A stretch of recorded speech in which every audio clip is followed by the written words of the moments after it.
아니, 한국 어찌 그럴 수 있습니까? 정말 해도 너무하네요. 여러분, K방산의 시작이 뭔지 아십니까? 돈, 기술 아닙니다. 역설적이게도 처절한 위기였습니다. 무장공비가 쳐들어오고 미국은 더 이상 우릴 지켜주지 않겠다며 떠나버렸죠. 그때 우리는 뼈저리게 느꼈습니다. 믿을 건 우리뿐이다. 자주 국방. 그런데 이 한국이 갑자기 러시아에 돈을 빌려준답니다. 상식적으로 말이 됩니까? 체제가 무너져 내일 당장 망할지도 모르는 나라한테 돈을 빌려준다고요? 다들 미쳤다고 했죠. 그 돈 떼일 것 뻔하니까요. 하지만 한국은 나라 금고의 15% 무려 30억 달러를 턱하고 내놨습니다. 단순한 도박이었을까요? 아닙니다. 가슴속에 맺힌 지독한 한 때문이었습니다. 자주국방의 생명줄을 잡기 위한 그야말로 목숨을 건 마지막 배팅이었죠. 러시아가 가진 건 뭐였습니까? 세계 최강의 전차 기술이었습니다. T-80U, BMP-3, 이글라, 메티스-M. 서방이 목숨 걸고 알아내려던 그 기밀들을 한국은 빚 대신 받아냈습니다. 당시 러시아 관계자들은 코웃음 쳤죠. 한국이 저걸 가져가서 뭘 하겠어? 창고에 처박아 두겠지. 그렇게 얕봤습니다. 그리고 30년 뒤는 어땠을까요? 네, 지금 러시아가 땅을 치며 후회하고 있습니다. 폴란드가 한국 전차를 1000대 사갔습니다. 노르웨이가, 호주가, 루마니아가 줄을 서서 한국 무기를 삽니다. 러시아를 막으려고요. 러시아 기술을 흡수한 한국 무기로 러시아를 막겠다고요. 이보다 통쾌한 역전이 어디 있겠습니까? 오늘은 러시아 출신 방산 분석가 알렉산더 코줄로프의 이야기를 들려드리겠습니다. 40년간 러시아 무기를 연구해온 전문가가 직접 목격한 K방산의 비밀입니다. 왜 러시아는 한국을 함부로 건드리지 못할까요? 30년 전 그 상자 안에는 대체 뭐가 들어 있었던 걸까요? 전 세계를 경악해 한 K방산의 역전 스토리, 지금 시작합니다. 안녕하세요.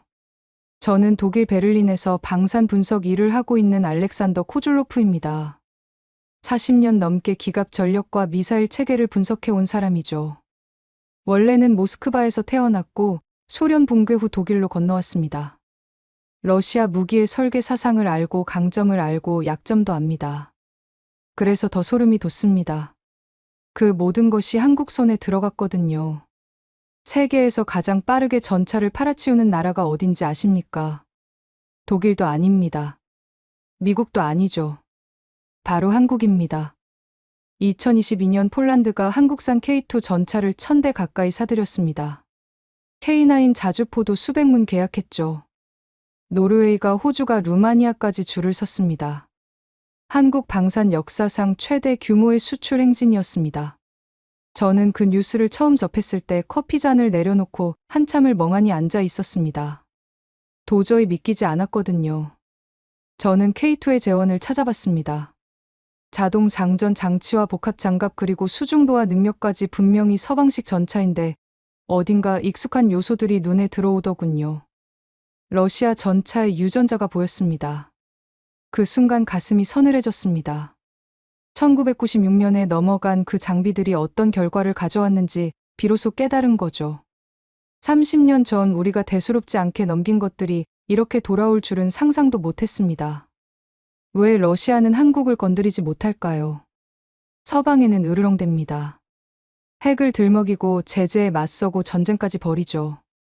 그런데 유독 한국에는 말을 아낍니다. 비호국으로 분류해놓고도 끝장을 보겠다는 소리는 못합니다.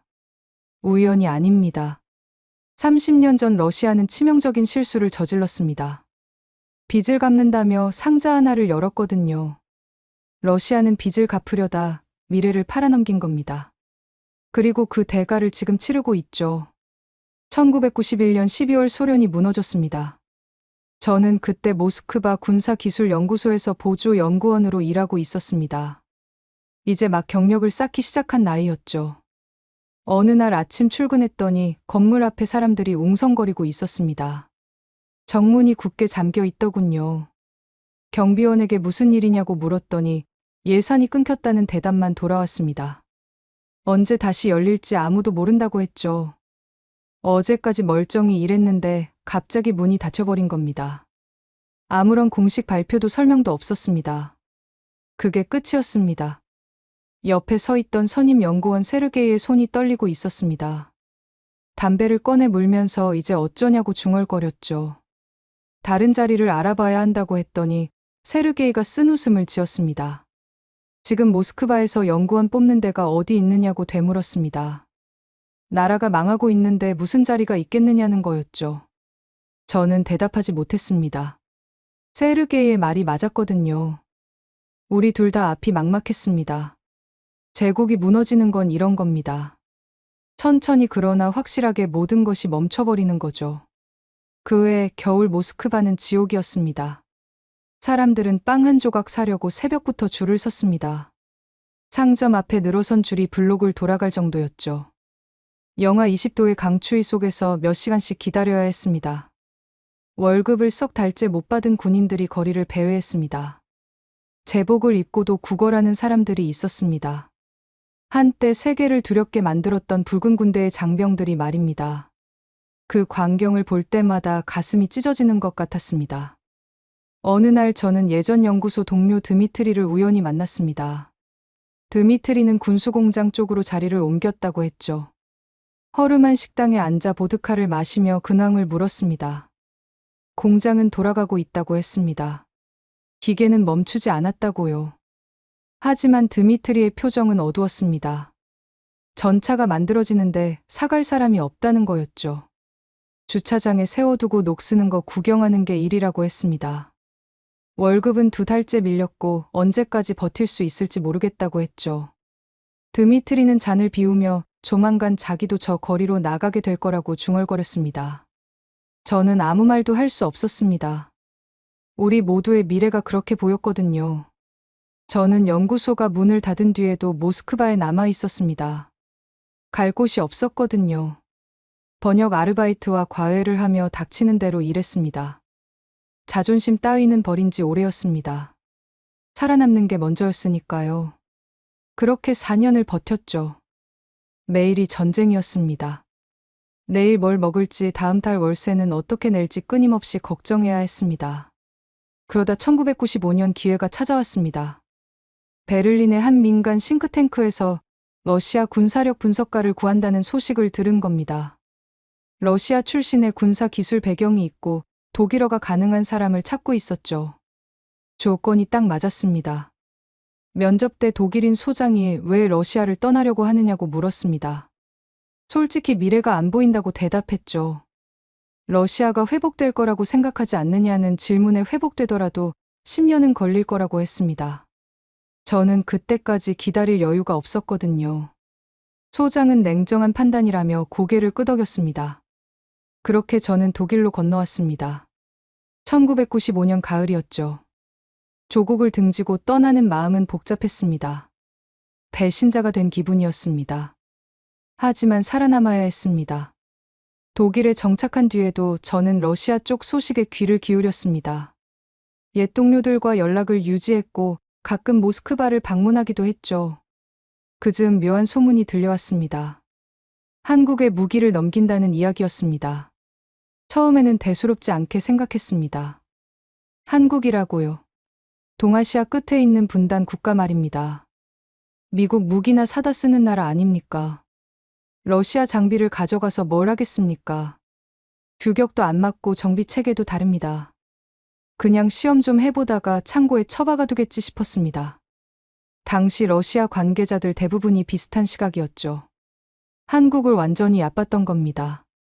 그 생각이 얼마나 틀렸는지 저는 훨씬 나중에야 알게 됩니다. 이 이야기의 배경부터 설명드려야겠습니다. 1990년 소련이 무너지기 1년 전입니다. 그 해 한국은 소련에 30억 달러를 빌려줬습니다. 당시 한국 외환보유고의 10%가 넘는 거액이었죠. 북방 정책이라는 이름 아래 소련과 수교하고 경제협력을 트겠다는 전략적 결정이었습니다. 솔직히 말하면 당시 소련 내부에서는 코웃음 치는 사람들이 많았습니다. 한국이 감히 우리한테 돈을 빌려준다고요. 그 작은 나라가 말입니다. 하지만 돈이 급했던 소련 정부는 손을 내밀었습니다. 1990년 9월 한소 수교가 성사됐고 14억 7천만 달러가 현금과 소비재로 소련에 건너갔습니다. 나머지는 차관으로 약속됐죠. 한국은 이 돈을 당연히 돌려받을 수 있으리라 믿었습니다. 초강대국 소련이 설마 빚을 떼먹겠느냐는 생각이었겠죠. 그런데 1년 뒤 소련이 무너져 버렸습니다. 러시아가 채무를 승계하긴 했지만 금고는 텅텅 비어 있었습니다. 1995년까지 러시아가 한국에 갚은 돈은 고작 3천만 달러 남짓이었죠. 30억 달러의 1%도 안 되는 금액입니다. 한국에서는 계속 독촉이 왔습니다. 외교 채널을 통해 압박이 들어왔고 국제사회에서도 러시아의 신용도 문제가 거론되기 시작했습니다. 하지만 없는 돈을 만들어낼 수는 없었습니다. 당시 러시아 재무부는 그야말로 아수라장이었습니다. 어디서 돈을 구해야 할지 막막한 상황이었죠. 공무원 월급도 못 주는 판에 외국 빚을 갚을 여력이 어디 있겠습니까? 그때 러시아 정부 안에서 묘한 아이디어가 나왔습니다. 현금 대신 현물로 갚자는 것이었죠. 그것도 무기로요. 처음 이 제안이 나왔을 때 내부에서 격렬한 반대가 있었습니다. 군부 쪽에서 특히 심했죠. 최신 무기를 외국에 넘기다니 자존심이 상한다는 거였습니다. 우리가 어떤 나라인데 빚 대신 무기를 준다는 말이냐며 분노하는 장성들이 있었습니다. 하지만 현실은 냉혹했습니다. 당장 빚을 갚지 않으면 국제 신용도가 바닥을 치는 상황이었거든요. 결국 실용파가 이겼습니다. 1995년부터 협상이 시작됐고 1996년 가을에 첫 번째 선적이 이루어졌습니다. T-80U 전차와 BMP-3 보병 전투차 그리고 이글라 대공 미사일과 메티스-M 대전차 미사일까지 당시 러시아 지상군의 핵심 장비들이 한반도로 건너간 겁니다. 불곰 사업이라고 러시아에서는 그렇게 부릅니다. 곰은 러시아의 상징이니까요. 여기서 중요한 문제가 하나 있었습니다. 수출용으로 성능을 낮춰야 하느냐는 것이었죠. 원칙적으로 러시아는 무기를 수출할 때 핵심 기술을 빼고 보냅니다. 이른바 멍키 모델이라고 하죠. 껍데기만 주고 알맹이는 빼는 겁니다. 그런데 다운그레이드를 하려면 돈이 듭니다. 부품을 빼고 장비를 교체하고 다시 조립해야 하니까요. 문제는 그 돈조차 없었다는 겁니다. 결국 창고에 있는 내수용 그대로 보내기로 했습니다. 반응 장갑도 콘탁트 5화까지 붙은 채로 보냈습니다. 원래 수출용에는 절대 안 붙여주는 건데 떼어내는 것도 공임이 드니까 그냥 보낸 겁니다. 당시 담당자들은 별로 걱정하지 않았습니다. 한국이 저걸 가져가서 뭘 하겠느냐는 생각이었죠. 미국 체계로 돌아가는 군대가 러시아 전차를 제대로 굴릴 리가 없다고 봤습니다. 창고에 처박아두고 끝이겠지 하는 안일한 판단이었습니다. 2023년 저는 미넨 안보회 부대 행사에서 흥미로운 사람을 만났습니다. 러시아 국방부에서 일했던 퇴역 관료였죠. 소련 붕괴 직후 군수산업 구조 조정에 관여했던 인물입니다. 리셉션장 구석에서 우연히 마주쳤는데 서로 얼굴은 알았지만 깊이 이야기해 본 적은 없었습니다. 그날따라 그 관료가 먼저 말을 걸어왔습니다. 한국 뉴스 보셨느냐고 물었습니다. 폴란드 계약 말이냐고 되물었더니 고개를 끄덕였습니다. K2 전차 1000대라며 그가 한숨을 쉬었습니다. 1000대요. 독일 레오파르트도 그렇게 못 판다고 했습니다. 그런데 한국이 해냈다는 거죠. 저도 놀랐다고 했더니 그가 목소리를 낮췄습니다. 놀라기만 하셨느냐고 물었습니다. 저는 무섭더라고 했습니다. 우리는 리셉션장을 나와 조용한 바의 자리를 잡았습니다. 그가 불곰 사업 당시 이야기를 꺼냈습니다. 1996년에 한국에 장비를 보낼 때 자기도 서류 작업에 참여했다고 했습니다. 처음에는 다들 반대했다고 했죠. 최신 전차를 외국에 넘기다니 자존심이 상한다고요. 하지만 위에서 밀어붙였다고 합니다. 당장 빚을 갚아야 했거든요. 제가 수출용으로 성능을 낮추지 않았느냐고 물었더니 그가 씁쓸하게 웃었습니다. 그게 문제였다고 했습니다. 다운그레이드를 하려면 돈이 드는데 그 돈이 없었다는 거죠. 그는 내수용 원형 그대로 보냈다고 털어놨습니다. 반응 장갑도 콘탁트 5화까지 붙은 채로요. 원래 수출용에는 절대 안 붙여주는 건데 떼어내는 것도 공임이 드니까 그냥 보냈다고 했습니다. 저는 한숨을 내쉬었습니다. 이미 짐작하던 바였지만 당사자 입에서 직접 들으니 더 실감이 났거든요. 그때는 어떻게 생각했느냐고 물었더니 솔직히 대수롭지 않게 봤다고 했습니다. 한국이 저걸 가져가서 뭘 하겠느냐고 생각했다는 거죠. 미국 체계로 돌아가는 군대가 러시아 전차를 굴릴 리가 없잖느냐며 창고에 처박아두고 끝이겠지 했다고 합니다. 다들 그렇게 생각했다고 했습니다. 지금은 어떠냐고 물었더니 그가 한참 동안 말이 없었습니다. 맥주를 한 모금 마시고 나서야 입을 열었습니다. 지금은 후회한다고 했습니다. 한국이 전차를 얼마나 팔아치우는지 보지 않았느냐고 되물었습니다. 폴란드가 노르웨이가 호주가 줄을 서서 한국 무기를 사간다고 했습니다. 그 기술이 어디서 왔겠느냐며 저를 똑바로 쳐다봤습니다. 우리가 빚 대신 넘긴 쇠덩이들에서 왔다고 했습니다. 우리가 스스로 목을 조를 밧줄을 건네준 거라고 했습니다. 1996년에는 그걸 몰랐지만 지금은 안다고 했습니다. 그의 목소리에는 깊은 후회가 묻어 있었습니다. 2023년 저는 불곰 사업에 대해 본격적으로 파고들기 시작했습니다. 그동안은 그저 흥미로운 역사적 사건 정도로만 생각했거든요. 러시아가 빚 대신 무기를 넘겼고 한국이 그걸 받았다 그 정도만 알고 있었지요. 하지만 한국 방산의 폭발적인 성장을 목격하면서 그 시작점을 제대로 이해해야겠다는 생각이 들었습니다. 저는 인맥을 총동원했습니다. 러시아 쪽 옛 동료들과 나토 분석가들 그리고 한국 방산업계 관계자들까지 수소문했죠. 2024년 초 서울에서 열린 방산 컨퍼런스에 참석할 기회를 얻었습니다. 거기서 저는 결정적인 사람을 만나게 됩니다. 그의 이름은 밝히지 않겠습니다. 본인이 원치 않았거든요. 1990년대 후반 국방과학연구소에서 일했던 사람입니다. 불곰 사업으로 들어온 장비들을 직접 시험하고 분석했던 연구원이었죠. 지금은 은퇴해서 후학을 가르치고 있었습니다. 컨퍼런스 만찬장에서 제가 먼저 말을 걸었습니다. 혹시 1990년대에 러시아 장비 분석 작업에 참여하셨느냐고 물었더니 그가 저를 위아래로 훑어봤습니다. 어디서 들으셨느냐고 되물었죠. 업계에서 소문이 좀 있다고 했더니 잠시 생각하더니 고개를 끄덕였습니다. 자리를 옮기자고 했습니다. 만찬장이 시끄럽다면서요. 우리는 호텔 로비의 조용한 구석에 자리를 잡았습니다. 그가 커피를 주문하며 무엇이 궁금하냐고 물었습니다. 1996년에 러시아에서 장비가 들어왔을 때 현장 분위기가 어땠는지 알고 싶다고 했습니다. 그가 희미하게 웃었습니다. 궁금하실 만하다며 러시아 분이시니까요 라고 덧붙였습니다. 그는 천천히 이야기를 시작했습니다. 1996년 11월이었다고 했습니다. 부산항에 러시아 화물선이 들어왔죠. 자신은 서울에서 대기하고 있다가 연락을 받고 내려갔다고 합니다. 첫 인상이 어땠느냐고 물었더니 솔직히 기대가 없었다고 했습니다. 러시아가 빚 대신 무기를 준다고 했을 때 다들 수출용 열화 버전이겠거니 생각했다는 거죠. 멍키 모델이라고 하죠. 핵심 기술 빼고 껍데기만 보내는 거요. 당연히 그럴 줄 알았다고 합니다. 하지만 달랐다고요. 완전히요. 그의 눈빛이 달라졌습니다.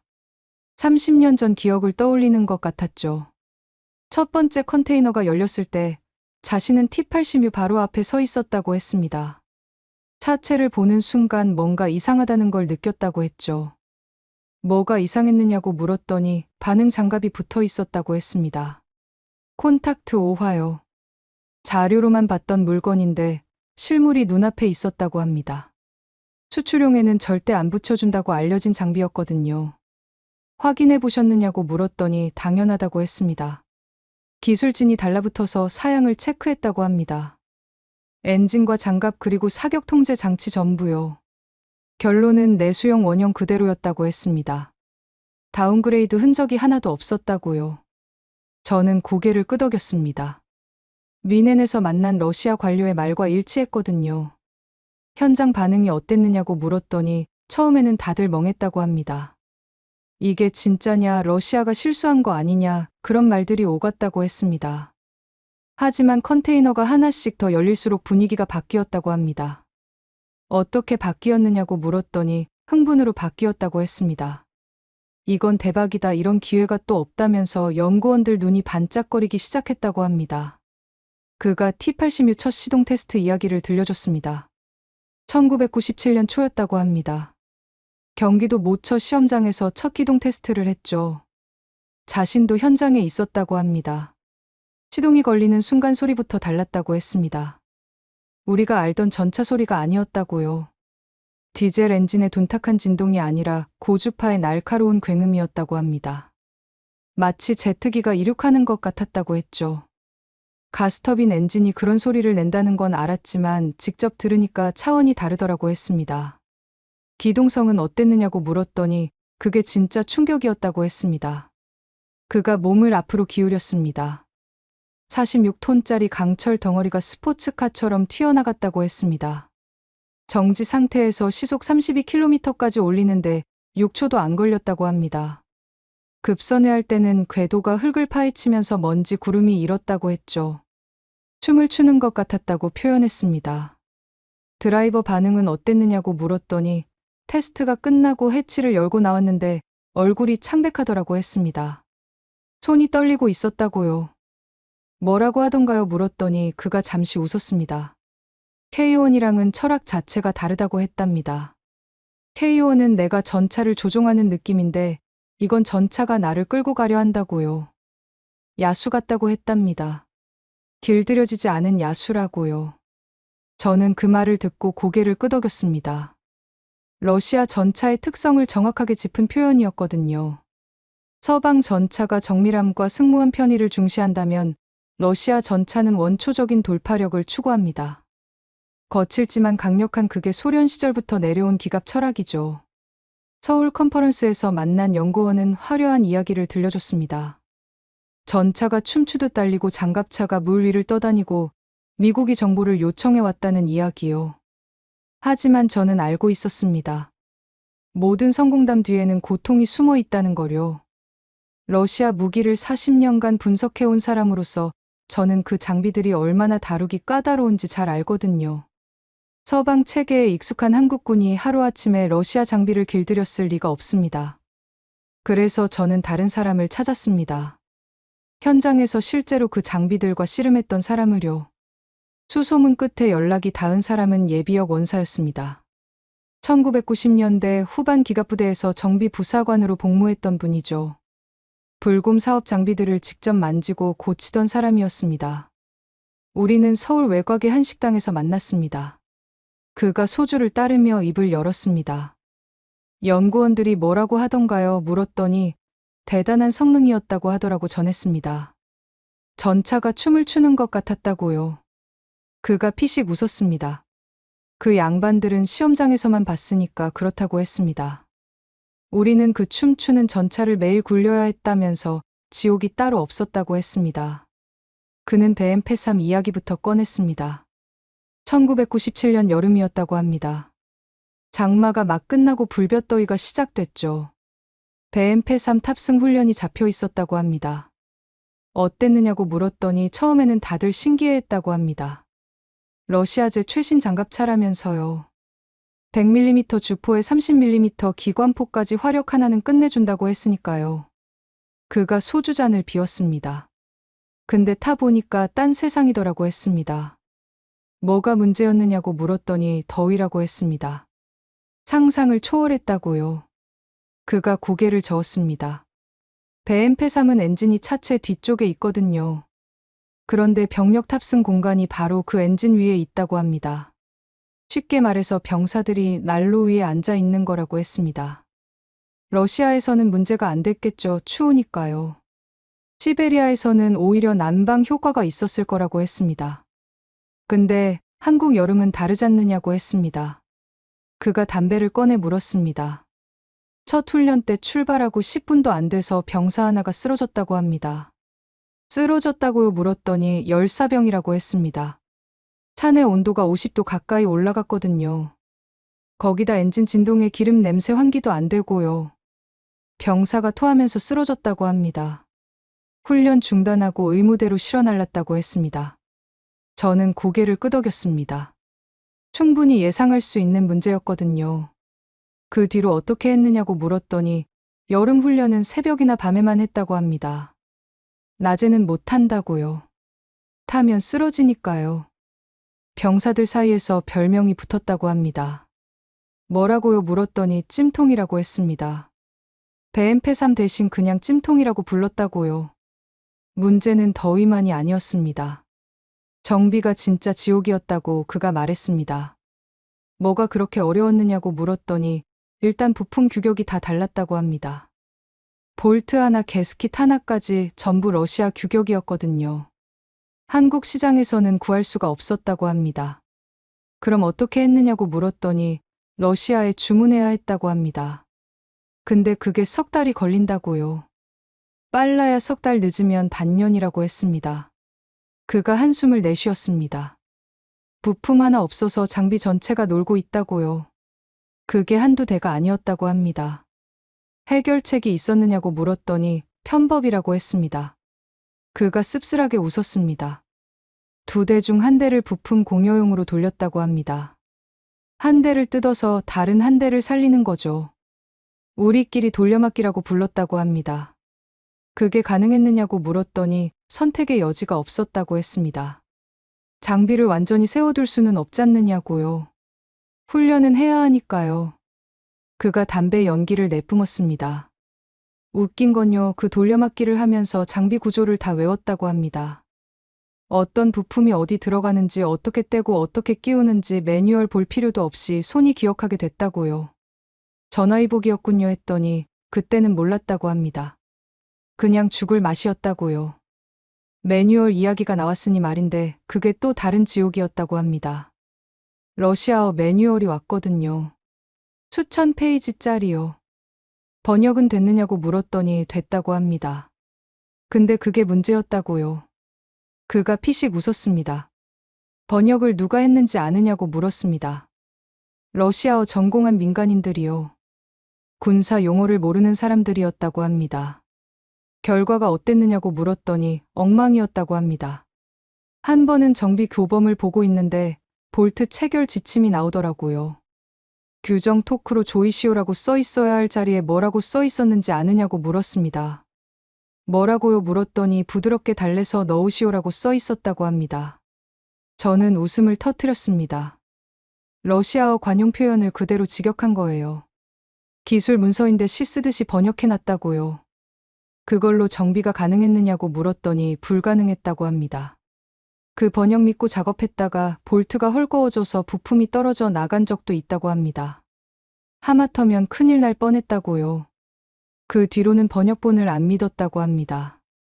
원문 매뉴얼이랑 같이 펴놓고 사전 뒤지고 러시아어 아는 사람 수소문해서 물어보고요. 한 줄 이해하는데 하루가 걸리기도 했다고 합니다. 서울에서 만난 정비 부사관의 이야기는 계속됐습니다.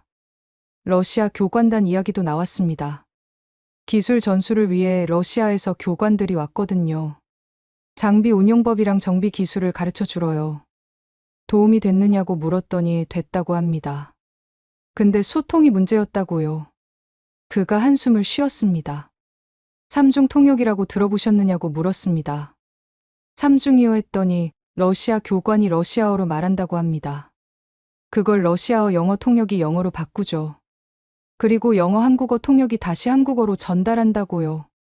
한 문장 전달하는데 3단계를 거치는 거예요. 시간이 많이 걸렸겠군요 했더니 시간도 문제지만 의미가 왜곡되는 게 더 심각했다고 합니다. 그가 당시를 떠올리듯 눈을 감았습니다. 한 번은 엔진 정비 교육 중이었다고 합니다. 러시아 교관이 뭔가를 길게 설명했다고요. 통역을 2번 거쳐서 나온 말이 뭔지 아느냐고 물었습니다. 뭔데요 했더니 이 부분을 조심해야 합니다. 그게 끝이라고요. 뭘 어떻게 조심하라는 건지 구체적인 내용이 다 날아갔다고 합니다. 다시 물어보면 또 3중 통역을 거쳐야 하고 그러다 보면 시간은 시간대로 가고요. 어떻게 해결했느냐고 물었더니 말을 포기했다고 합니다. 그가 담담하게 말했습니다. 통역이 안 되면 눈으로 배웠다고요. 러시아 교관 옆에 바짝 붙어서 손동작을 지켜봤다고 합니다.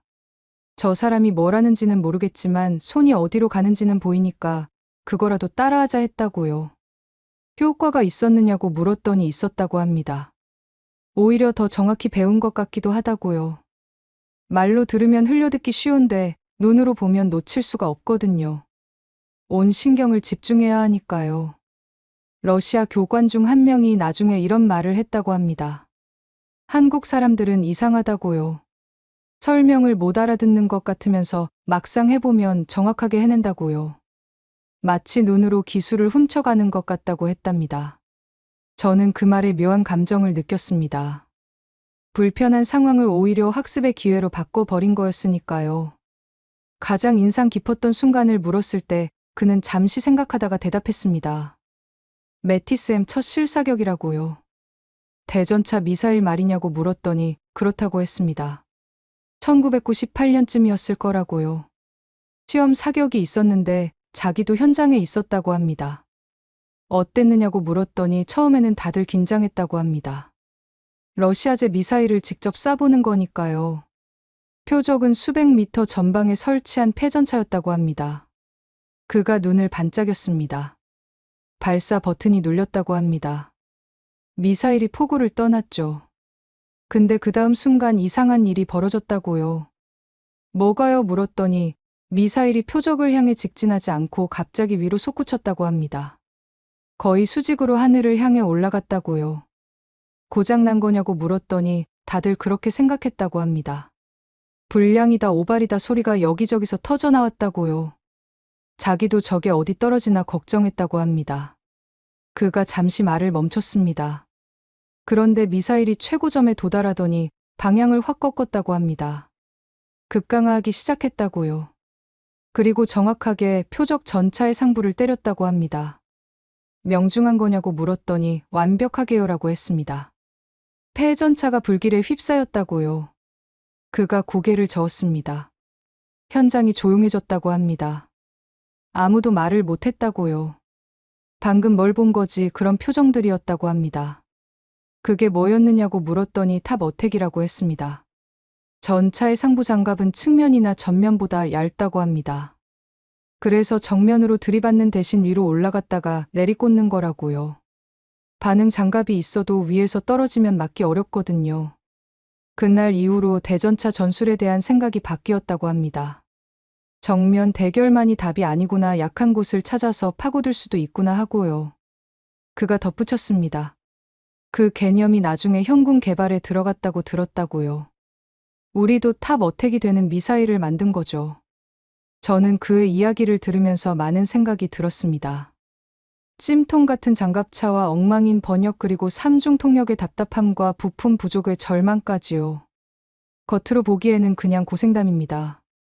하지만 그 고생 속에서 한국은 무언가를 얻어가고 있었습니다. 돌려막기를 하면서 장비 구조를 손으로 외웠고 번역이 안 되니까 원문을 직접 파고들었고 통역이 안 되니까 눈으로 기술을 훔쳤습니다. 불편함이 오히려 더 깊은 학습으로 이어진 거죠. 2024년 가을 아부다비 방산 박람회에서 저는 결정적인 사람을 만나게 됩니다. 한국의 방산 업체에서 일하는 엔지니어였습니다. K2 전차 개발에 참여했던 사람이었죠. 박람회장 한국관에서 우연히 대화를 나누게 됐습니다. 독일에서 오셨다고요? 무슨 일을 하시느냐고 그가 물었습니다. 방산 분석이라고 했죠. 주로 러시아 장비를 다룬다고요. 그러시군요 하며 그의 눈빛이 달라졌습니다. 그럼 불곰 사업에 대해서도 아시겠네요 했습니다. 안다고 했죠. 요즘 그 주제로 조사를 하고 있다고요. 흥미롭다며 러시아분이 불곰 사업을 조사한다니요 하고 웃었습니다. 커피 한잔 하실래요? 시간이 좀 있다고 했습니다. 우리는 박람회장 구석의 카페에 자리를 잡았습니다. K2 전차 개발에 불곰 사업 장비들이 영향을 줬느냐고 단도직입적으로 물었습니다. 그가 커피를 한 모금 마시고 대답했습니다. 영양 정도가 아니라고요. 뿌리라고 했습니다. 그는 1990년대 후반 국방과학연구소에서 있었던 일을 들려줬습니다. 불곰 사업으로 장비가 들어온 뒤 본격적인 역설계가 시작됐다고 합니다. 자신이 연구소에 들어간 건 2000년대 초반이었는데 그때도 그 작업이 한창이었다고요. 역설계라면 분해해서 구조를 파악하는 거죠. 물었더니 그렇다고 했습니다. 근데 우리가 한 건 단순한 분해가 아니었다고요. 그가 목소리를 낮췄습니다. 볼트 하나까지 전부 분석했다고 합니다. 이 볼트가 왜 이 자리에 있는지, 왜 이 재질인지, 왜 이 규격인지 모든 선택에는 이유가 있다는 전제로 접근했다고요. 시간이 많이 걸렸겠군요 했더니 몇 년이 걸렸다고 합니다. T-80U 한 대를 완전히 이해하는데 말입니다.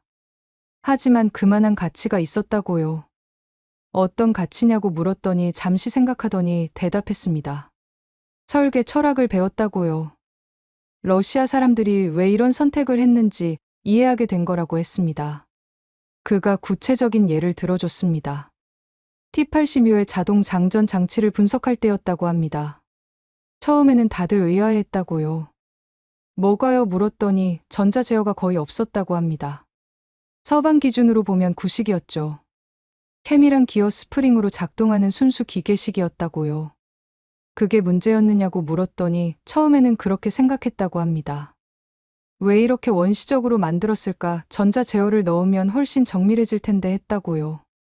그가 고개를 저었습니다. 근데 깊이 파고들수록 이유가 보이더라고요.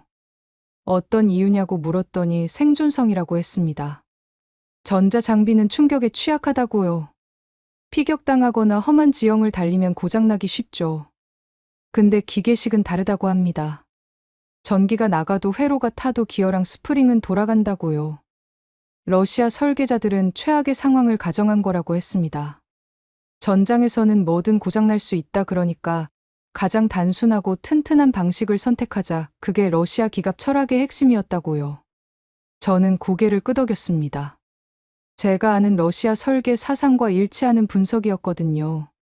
그걸 이해하고 나서 뭐가 달라졌느냐고 물었더니 관점이 바뀌었다고 합니다. 전에는 서방식이 좋다, 러시아식이 나쁘다 이런 이분법으로 생각했거든요. 근데 그게 아니더라고요.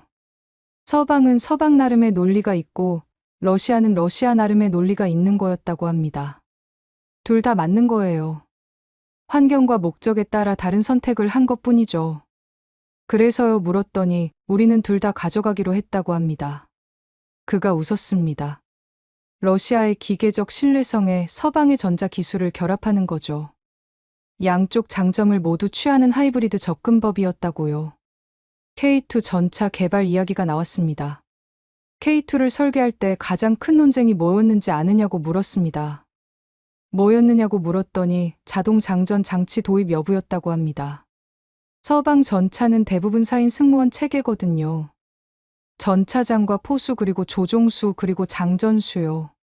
장전수가 직접 포탄을 들어서 장전하는 방식이죠. 러시아는 다르죠 했더니 그렇다고 합니다. 러시아는 자동 장전 장치를 써서 장전수를 없앴다고요. 3인 승무원 체계예요. 인원이 줄어드니까 차체를 더 작게 만들 수 있고 피탄 면적도 줄어들죠. 하지만 단점도 있지 않느냐고 물었더니 그게 논쟁 포인트였다고 합니다. 러시아식 자동 장전 장치는 탄약을 승무원 바로 옆에 배치한다고요. 공간 효율을 위해서죠. 근데 피격당하면 탄약이 유폭한다고 합니다. 우크라이나 전쟁에서 러시아 전차 포탑이 날아가는 영상 보셨죠? 그게 이 때문이라고요. 그래서 어떻게 결정했느냐고 물었더니 장점은 취하고 단점은 우리 방식으로 보완하기로 했다고 합니다. K2에는 자동 장전 장치가 들어간다고 합니다. 하지만 탄약 배치를 완전히 새로 설계했다고요.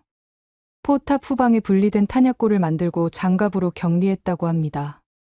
피격당해도 유폭이 승무원실로 전이되지 않는 구조죠.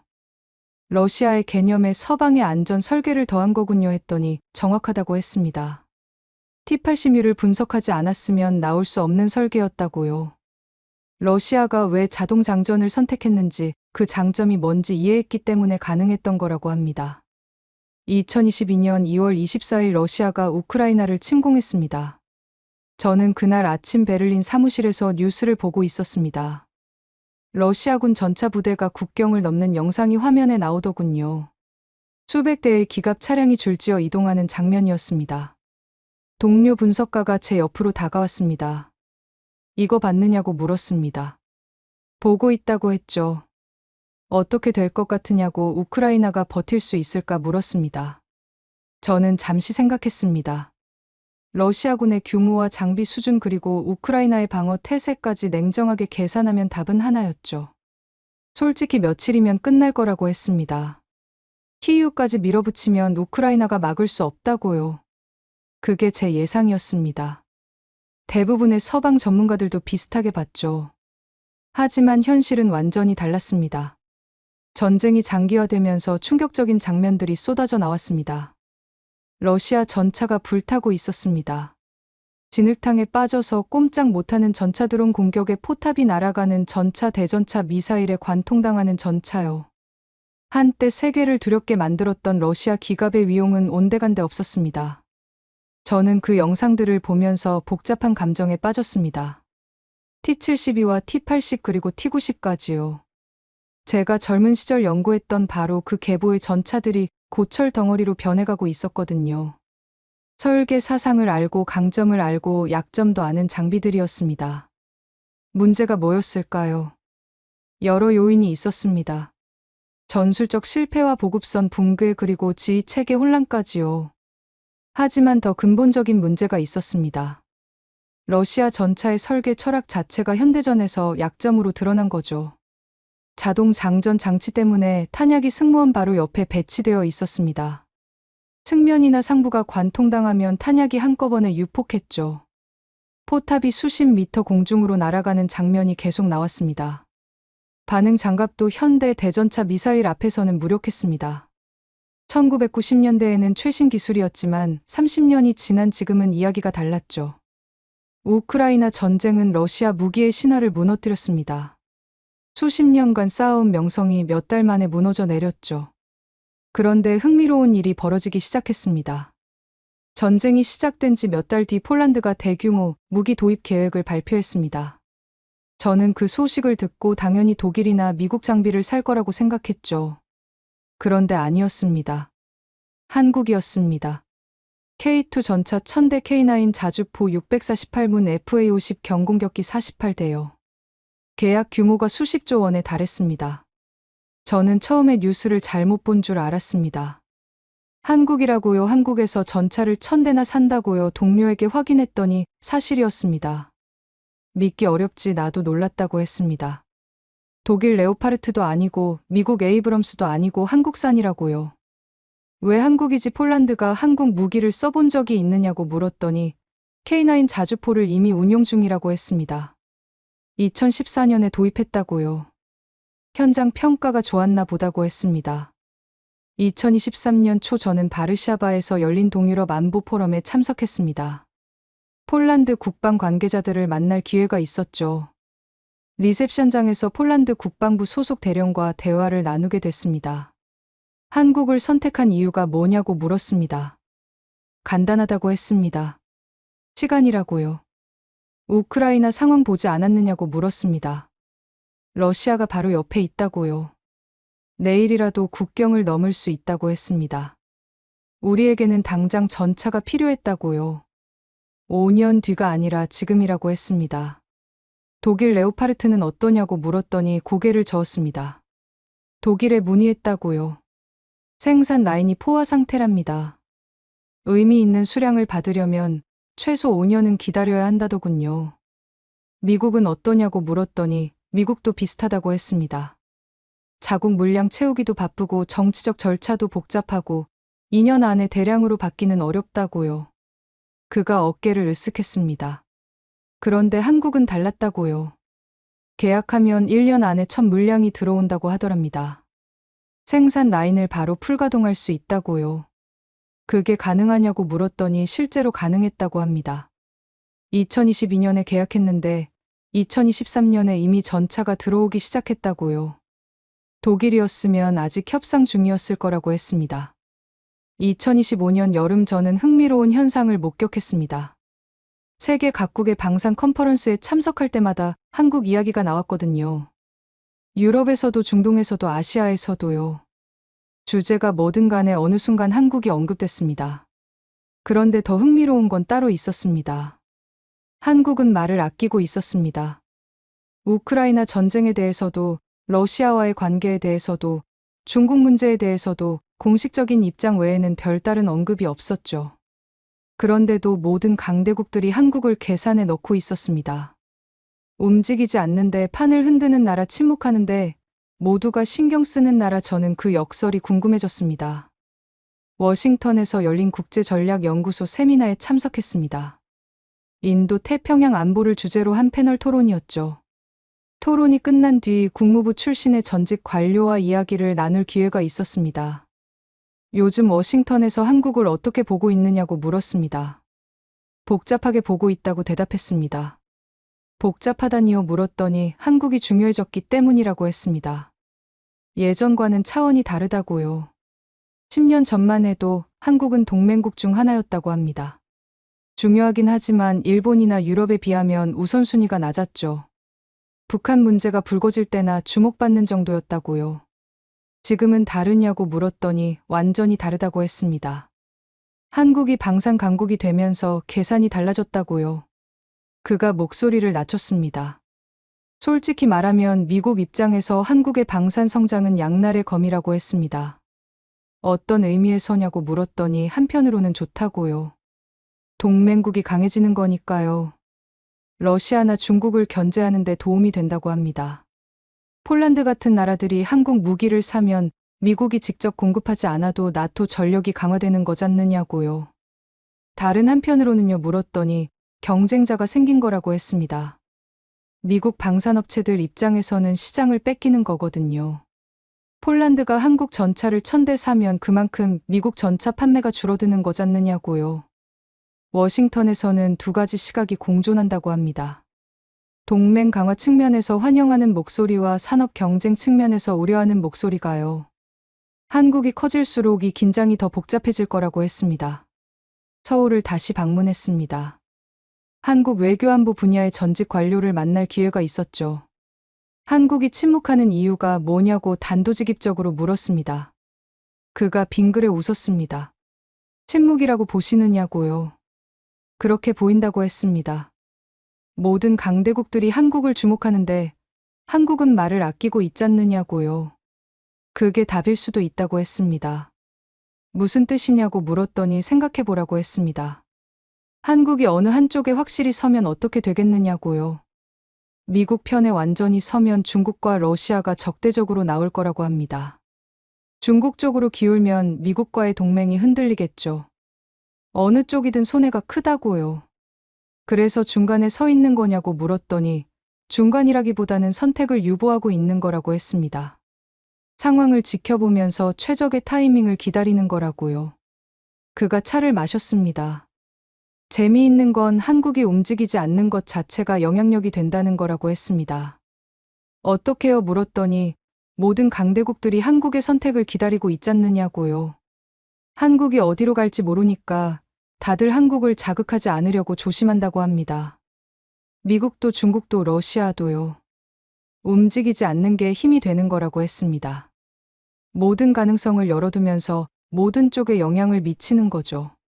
저는 그 말을 듣고 많은 생각이 들었습니다. 한국의 침묵은 소극적인 게 아니었습니다.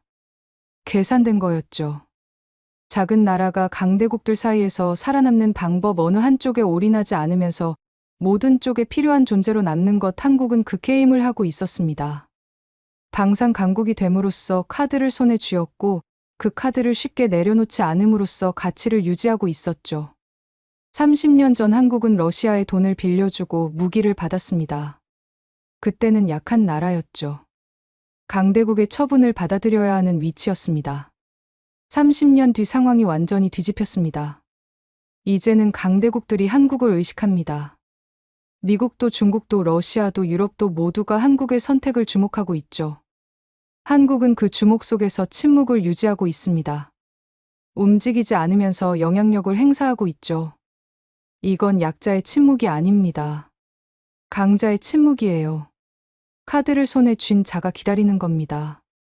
최적의 순간에 최적의 선택을 하기 위해서요.